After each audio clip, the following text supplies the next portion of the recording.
A história dos patriarcas e de sua família é contada nas Escrituras para nos mostrar que Deus é fiel para cumprir o que prometeu e que o fará, ainda que às vezes pareça que seu povo faz de tudo para impedir esse cumprimento.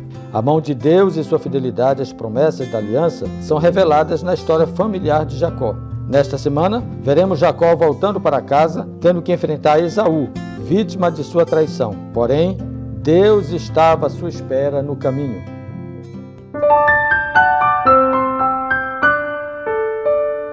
Olá, seja bem-vindo mais uma vez ao nosso encontro, uma alegria tê-lo conosco aqui nesse canal. Peço que você compartilhe esse canal com mais alguém e, além de compartilhar, compartilhe comigo o seu parecer. Diga se gostou, se está gostando, dê sua sugestão, seu parecer. Quando você dá um feedback, nós reconhecemos que você entendeu a proposta e talvez não tenha entendido. Isso também nos ajuda a melhorar a qualidade das nossas produções. Olha só, essa semana eu começo com um tema sequenciado. Lições 10, 11, 12 e 13. Então fique ligado, você que está acompanhando o nosso canal, já esteja prevenido para a necessidade de um acompanhamento semanal até o final desse tópico. São as quatro próximas lições, 10, 11, 12 e 13, estão interligadas. Eu vou mostrar agora para vocês em que sentido elas deverão ser compreendidas. O texto para a nossa reflexão introdutória diz a respeito do que Jacó já não seria mais chamado por esse nome. Então disse, seu nome não será mais Jacó, e sim Israel, pois você lutou com Deus e com os homens e prevaleceu. O que esse texto me informa? Preste atenção, antes de você ir para a classe, a primeira coisa é você entender o que você vai apresentar na classe. Então, tente extrair informações desse texto. O que é que ele está comunicando para você? Eu destaquei em negrito, em cor preta, algumas coisas, mas vejam, tem mais coisas no texto. Por exemplo, o que implica a mudança de um nome na Bíblia? É uma reflexão para você fazer. E por que de Jacó para Israel? É outra reflexão que você pode explorar. Então entendam bem, aqui, no Direto ao Ponto, nós despertamos a sua percepção do estudo e damos dicas e sugestões de como você deverá abordar a lição na sua unidade. Como nós não estudamos a lição nesse canal, o propósito aqui é só apresentar a proposta metodológica da apresentação, então você deve partir do pressuposto que eu estou falando com alguém que estudou a lição e que vai estar inteirado dessa proposta.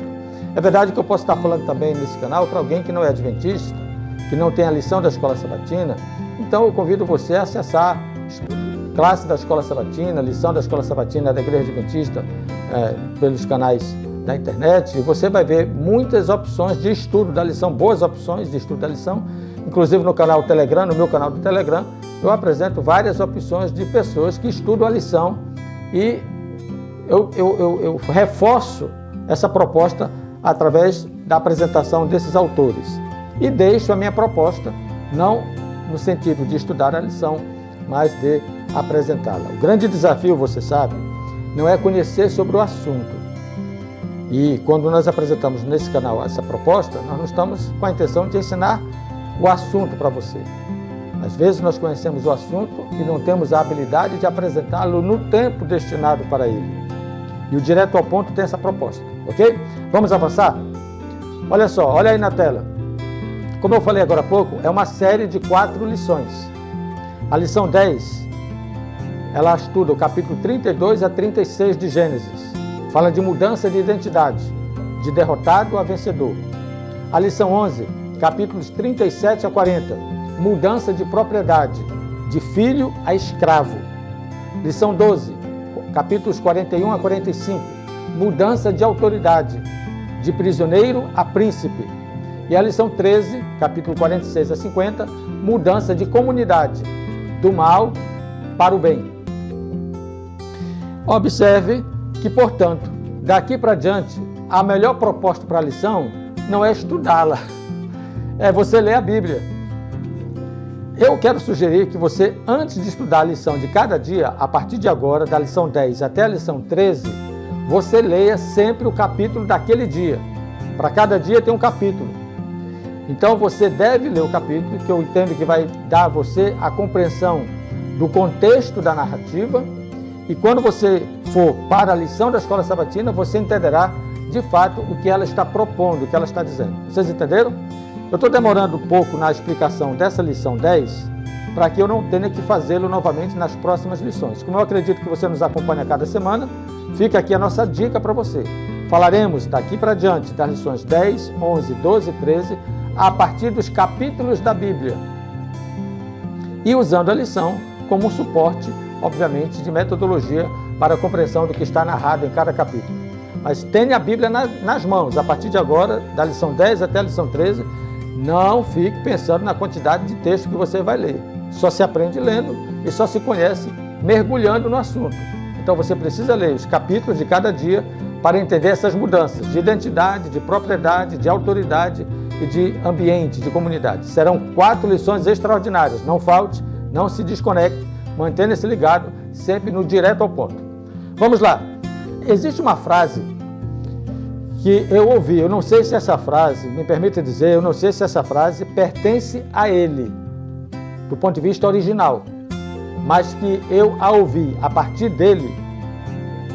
Isso eu ouvi. O pastor Bullion, em uma de suas pregações, ele falou: o caminho de volta para casa passa pela terra de Esaú. Eu nunca esqueci essa frase, e quando eu ouvi, eu era bem juvenil. Então, observe, a lição dessa semana é exatamente isso. Fala de reconciliação. Se você tomar essa frase como uma frase de norteamento da sua abordagem na lição, você terá uma abordagem extraordinária para a lição dessa semana. Porque o que fala? Fala do reencontro de Jacó com Esaú. Mas para que esse encontro acontecesse com seu irmão, primeiro ele teve um encontro com Deus. Então vamos lá para a abordagem, bem objetivamente. Deus em Peniel, é a lição de domingo e segunda. Aí você lê o capítulo 32 e o capítulo 33 de Gênesis, para você comentar sobre a luta com Deus, Jacó lutando com Deus, e o reencontro de Jacó com Esaú. Depois, falando do Deus de Betel, que é a lição de quarta-feira, que é aquela experiência de Jacó de volta a Betel. Interessante, porque ele havia feito um compromisso, erigido um altar, uma pedra, e tinha feito uma aliança. Depois ele volta para essa região. Destaque isso no capítulo 35 de Gênesis. E, finalmente, o homem sem Deus. Aqui está um ponto interessante para você explorar. Terça e quinta-feira. O que acontece quando o homem está sem Deus? Que a despeito de Jacó ter sido escolhido por Deus, ter mudado o seu nome, ter sido vitorioso, ter se reconciliado com Deus e depois com seu irmão, a sua descendência não estava assegurada. Portanto, a salvação de Jacó não implica necessariamente na minha salvação. A perspectiva de Deus era que assim acontecesse, que ele fosse um referencial para as nações. Mas na sua família mesmo teve dificuldade. Portanto, a violência contra Diná e a morte de Raquel, e que aconteceu logo em seguida, que vocês vão estudar no capítulo 36, apontam para essa dificuldade de relacionamentos e uma necessidade de tomarmos o caminho de volta para o perdão. Escute aqui, amigo, a principal lição dessa semana é de que, se você deseja se reconciliar com alguém, volte pelo caminho por onde você veio.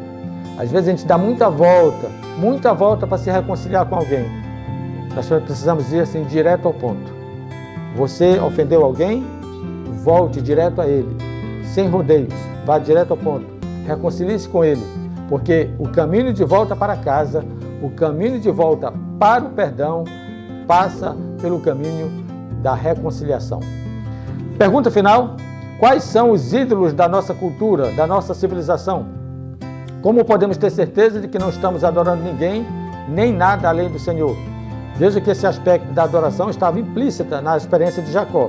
Se você ler os capítulos, sabe do que eu estou falando. Que Deus te abençoe a fazer dos sonhos de Deus a sua realidade, mas sempre assim, direto ao ponto.